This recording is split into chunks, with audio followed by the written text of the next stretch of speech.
Deus, queridos. Vamos voltar para o tema. 2 Pedro 2 diz: e também houve entre o povo falsos profetas, como entre vós haverá também falsos doutores, que introduzirão encobertamente heresia de perdição e negarão o Senhor que os resgatou. Então está aqui uma das maneiras da gente negar Cristo: inserindo mentiras na igreja, pregando doutrinas que homens inventaram, pregando tudo contra o que Jesus pregou. Jesus, quando veio, a religião estava totalmente errada, e coisas da religião não era mais para praticar.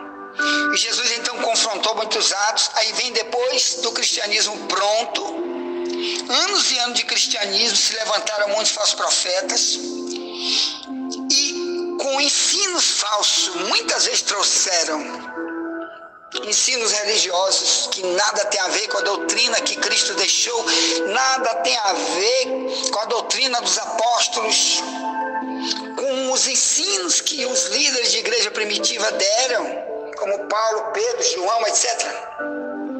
E agora Pedro, perto da sua morte, já está bem velhinho, escreve a segunda carta de Pedro, para avisar meus irmãos: cuidado com aqueles que estão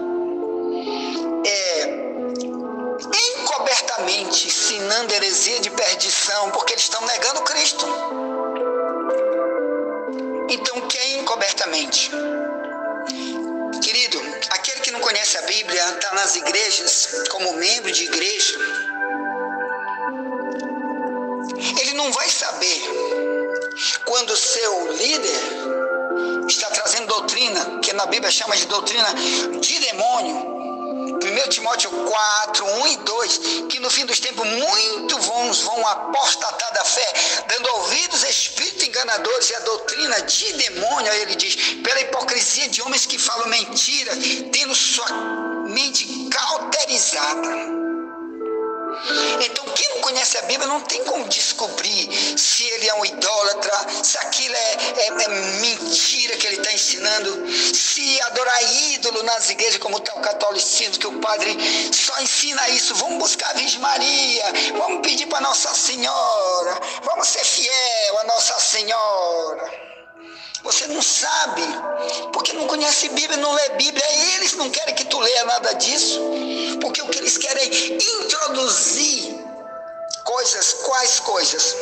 Que líderes satanistas que estão na antiguidade, que vieram antes deles, que começaram a pagar muito bem, com dinheiro alto, os líderes, para destruir vidas. E homens continuam então fazendo isso para ganhar dinheiro. Eu quero meu salário. Como uma vez meu sogro, quando tinha uma gráfica, quando ele era ímpio, tinha uma gráfica aqui em São Luís, chamava-se Gráfica Roma, num bairro chamado Monte Castelo, aqui em São Luís.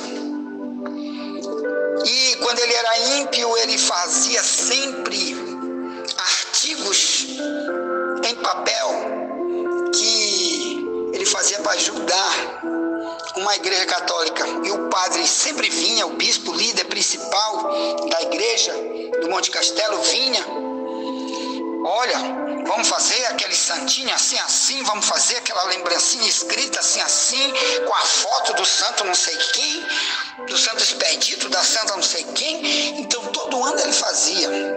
Aí passou um tempo, meu sogro se entrega para Cristo, se converte, e lá vem o padre de novo todo ano. Aí nesse ano ele vem. Agora meu sogro já era alguém que conhecia a verdade, que não quer mais idolatria, que não vai mais negar Cristo de jeito nenhum, trocando por ídolo, não vai mais ser resgatado de novo para a mão do diabo. Aí lá vem o padre: olha, nós vemos aqui para você fazer. Aí ele disse: ô padre, sinto muito, mas eu não vou mais fazer. Por que, senhor? Porque agora eu conheço a verdade, eu leio a Bíblia. Na Bíblia diz que você só pode orar e servir, adorar e honrar que é o nosso Deus. Nenhum ser humano morto, nenhum morto que nunca ressuscitou pode ser buscado em oração, em louvor, em glória, em honra, ninguém. Aí ele diz, você não sabe disso, padre? Por que você ensina isso, padre? Você nunca leu Bíblia?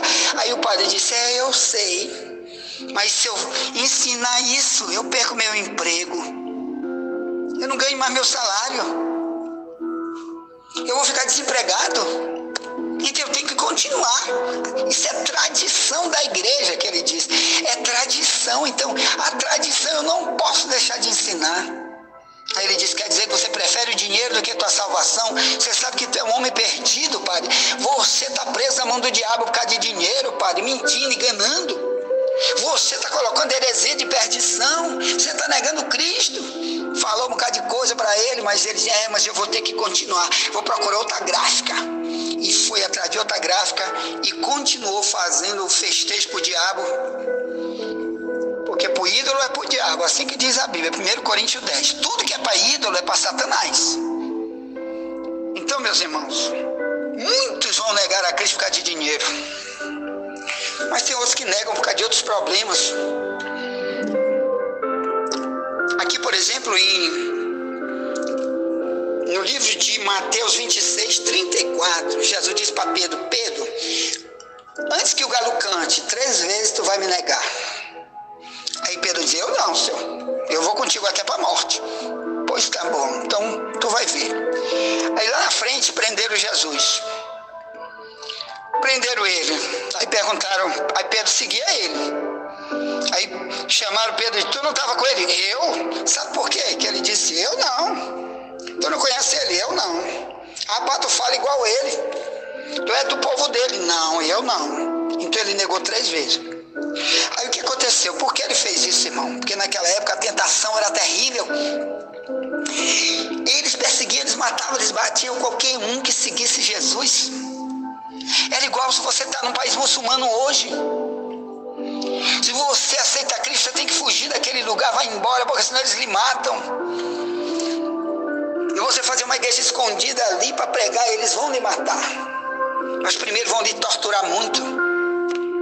Então Pedro sabia o que ia acontecer com ele. O que é que ele fez? Eu não conheço Jesus, não. Rapaz, tu não estava com ele agorinha? Não, eu não sei nem quem é esse homem. Mas, irmão, por que depois Pedro escreve essa carta aqui, de 2 Pedro 2?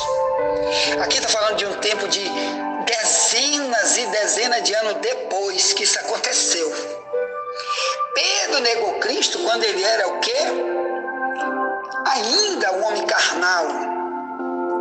Mas qual é a diferença de Pedro para esses que Pedro fala em 2 Pedro 2, para os falsos profetas? É que Pedro se converteu, se arrependeu, depois voltou a ser um grande homem de Deus, nunca mais teve nenhum tipo de luta que impedisse ele de continuar servindo a Deus.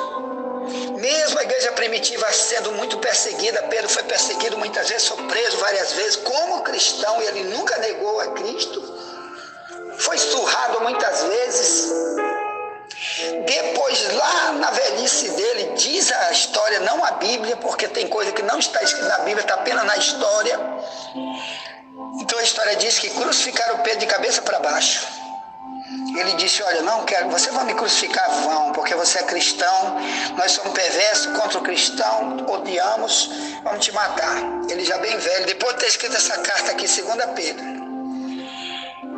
Aí ele disse, vocês vão me crucificar? Vão, então é o seguinte, eu não quero ser crucificado de cabeça para cima, eu vou lhe pedir, me crucifica de cabeça para baixo, que eu não tenho a mesma glória que o meu Deus, que foi crucificado de cabeça para cima, de cabeça, me bota de cabeça para baixo, pode me matar, agora eu me entrego, eu não vou negar ele não, tu não vai largar isso não largo, eu vou para o céu, nós vamos se encontrar no céu, eu e meu Deus. Então a diferença dos falsos profetas, irmão, eles nunca vão se arrepender de nada. Os falsos profetas vão continuar ensinando mentiras, levando multidão de gente com suas heresias. E vão deixar um testemunho de quê? De que sempre depois que se desconverte, se desvia, sempre vai ser o mesmo corrupto, o mesmo idólatra, o mesmo descrente com o seu testemunho.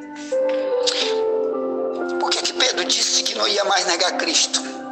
Porque Jesus já tinha dito uma palavra para ele, ó. Antes, lá em Mateus 10. Antes, lá em Mateus 10.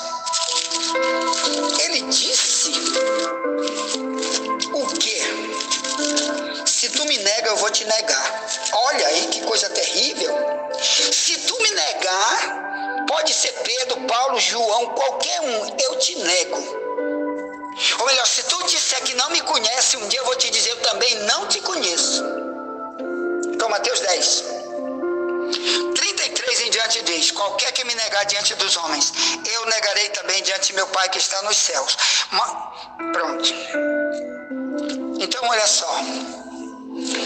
Por que ele disse isso? Porque naquela época, o cristão era desafiado a abandonar sua fé quando vieram as perseguições, ameaça de morte, ameaça de prisões, ameaça de açoite, tudo isso a igreja primitiva sofreu. E Jesus disse: se tu me nega, eu te nego. Aí olha por que ele disse isso.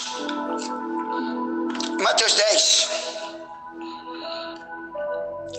dedo 32 diz: portanto, qualquer que me confessar diante dos homens, eu confessarei diante de meu Pai que está nos céus. Mas qualquer que me negar diante dos homens, eu negarei também diante de meu Pai que está nos céus. Não cuideis que eu vim trazer a paz à terra. Não vim trazer paz, mas espada. Porque eu vim pôr em dissensão. Quer dizer, eu vim dividir um contra o outro. O homem contra seu pai, a filha contra sua mãe, e a nora contra sua sogra. E assim os inimigos do homem serão seus familiares. Quem ama o pai ou a mãe mais do que a mim, não é digno de mim. Quem ama o filho ou a filha mais do que a mim, não é digno de mim. Quem não toma a sua cruz e não segue após mim, não é digno de mim. E quem achar sua vida, vai perdê-la. Quem perder a sua vida por amor de mim, vai achá-la. Então isso, quando o novo convertido, irmão, é difícil você entender. Quando o novo convertido é muito difícil ser perseguido e dizer: não nego. Ah, mas eu vou te matar. Não negue. Eu não vou negar. Então muitos novos convertidos e carnais se desviavam e voltavam. Porque aqui está dizendo que pai e mãe naquela época provocava cristão, filho provocava cristão. Os novos convertidos, por exemplo, eu, na minha casa, vamos dizer que eu moro em Israel há 2000 anos atrás.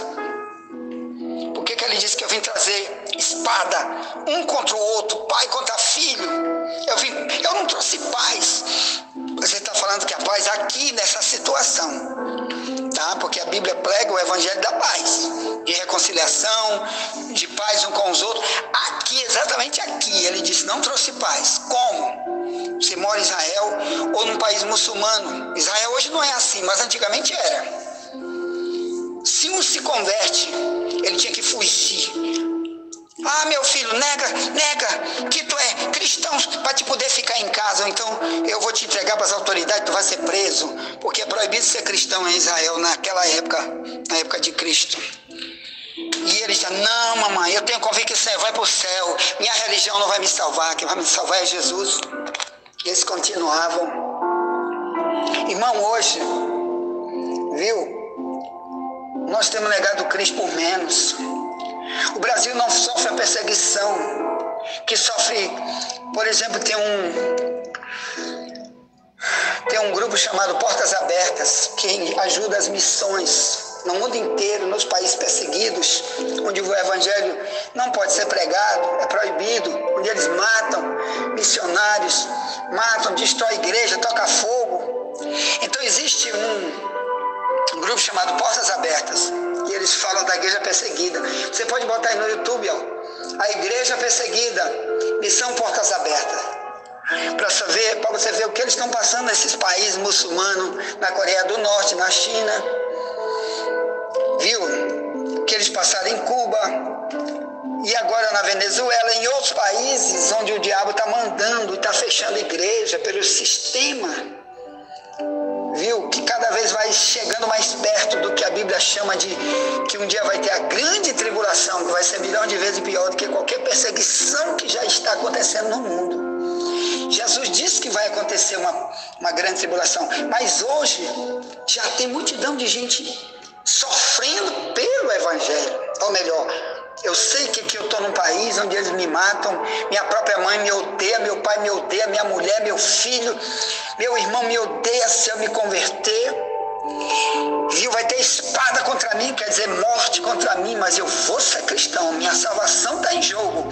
A minha e do meu próximo, eu vou avisar a verdade que eu sei agora, eu vou avisar para os outros, para mim e para os outros. E eles preferem ter pai e mãe como inimigo, porque não voltam para a religião velha, não abandonam nunca o que já aprenderam da verdade. Então, meus irmãos, Jesus está dizendo, olha, se tu achar a tua vida, vai perdê-la. Mateus 10, 39, o que é isso? Eu vou negar Cristo porque tenho uma vida boa aqui, meus pais têm dinheiro, né? Eu vou me calar, eu vou fechar minha boca e nunca vou dizer que eu sou cristão, vou ficar oculto o resto da minha vida e pronto, posso tomar minha cachaça aqui, posso fazer o que eu quiser, pronto, de tudo que eu já sei, não me interessa, não vou dizer para ninguém, nem para mim. Você negou Jesus. Enquanto que naquela época e até hoje tem multidão de gente sofrendo, Deus vai te cobrar. E você está num Brasil que ainda não tem essa perseguição. Às vezes você está indo num lugar, meu irmão, que você está só no ar-condicionado comendo queijo, comendo churrasco, faz o que é da tua vida, faz o que tu quiser. E não tem uma perseguição para dizer, olha, não posso ir para a igreja, porque tem um monte de muçulmano lá me esperando para me matar. Você não está num país assim. Você não pode dizer, olha, não posso voltar para minha casa hoje, porque minha mulher e minha mãe estão tudo armado lá querendo me matar, porque eu me converti a Jesus. Você não está num país assim. Então você tem liberdade de servir a Deus, de dar o teu melhor, de ter tempo para Deus. Porque se tu negar Ele, Ele te nega. Olha o que Paulo disse aqui, ó. Olha o que Paulo disse. Segunda carta para Timóteo 2. Segunda carta de Pablo a Timóteo, no capítulo 2, diz assim, ó,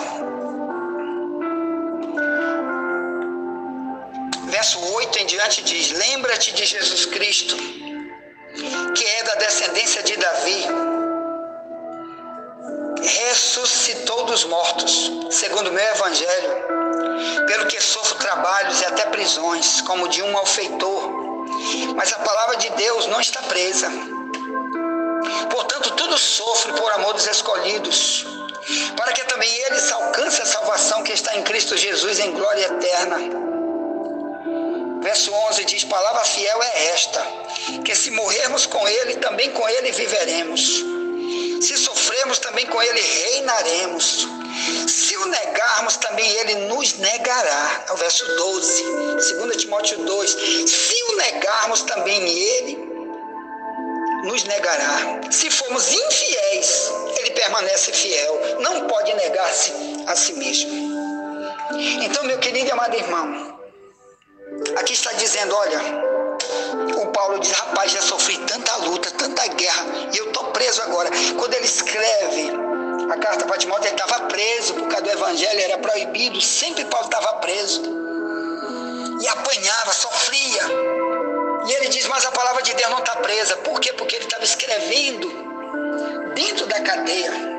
Sempre ele achava um jeito de alguém, por algum soldado, que às vezes ele ganhava para Jesus, e aquele irmão também, agora soldado, arriscava sua própria vida para pegar a carta da mão de Paulo, para levar para outra pessoa entregar para outro cristão, e outro cristão levar, que naquela época não tinha um WhatsApp, nem correio, nem avião, era um levando na mão do outro. Então aquele soldado que estava vigiando Paulo pregou, ele se converteu também, tomou a mesma convicção de Paulo, eu também vou morrer, mas vou te ajudar, Paulo. Vou te ajudar, Paulo. O que tu quer para me fazer? Rapaz, ajuda é o seguinte, pega essa carta e envia para Timóteo lá na Ásia. Lá, viu? Envia para ele lá, onde hoje é Turquia. Paulo está numa cidade chamada, Timóteo está numa cidade chamada Éfeso, envia para alguém que pode chegar lá, e aquele soldado se arriscando que fosse pego, ele também ia ser morto, ia ser preso, ia ser açoitado, porque virou um cristão, ou ajudou um cristão, tinha que ser morto. diz, eu estou passando isso, mas a palavra não está presa, quer dizer, eu escrevo daqui. Tanta gente está livre, pode fazer alguma coisa, pode ajudar o evangelho, pode ajudar aqueles que estão de verdade levando a verdade, não ajudam. Faz a deixa pra lá, vai morrer sozinho, eu vou cuidar da minha vaidade. Tu está negando Jesus, um dia ele vai te dizer, eu não te conheço. Um dia ele vai dizer, tu me negou, eu também te nego. Quando pergunta, tu é evangélico? Eu não. Estou frequentando aí uma igreja. Quer dizer, então tu está dizendo o quê? Tu negou Cristo. Então tenha cuidado, meu irmão. Se tu negar ele, ele te nega. Viu? E tu vai perder o que ele disse aqui. Viu? Se tu morrer com ele, se na hora das tuas lutas te matarem, se tu perder tua vida aqui como cristão, tu vai viver com ele para sempre. Tu vai reinar com ele, de 2 Timóteo 2. Viu, irmão? No verso 11 e 12, se tu sofrer por causa dele, tu vai reinar, ou melhor, tu vai viver num ambiente lindo, lindo eternamente, onde o rei habita. Tu vai ganhar heranças lindas. Enquanto quem nega vai para o fogo eterno. Como disse Pedro, os que negam, a cadeia da escuridão eterna está esperando ele. 2 Pedro 2,17. A perdição deles não dormita. Multidão estão morrendo todo dia, dizendo, já fui cristão, eu não sou mais, não quero mais, eu vou viver minha vida. E morre multidão de gente todo dia, irmão. Perderam tudo e estão num lugar de sofrimento eterno. Misericórdia. Envia essa mensagem para alguém. Vamos fazer como Pedro, que negou Cristo, depois disse, Jesus, agora eu vou contigo para sempre. Eu vou contigo, pode ser para morrer ou para viver. Eu vou pregar, vou viver contigo. E até a morte Pedro foi fiel. Amém? Envia essa mensagem para alguém. Já voltaremos. Nunca te esqueça. Somente a verdade nos libertará.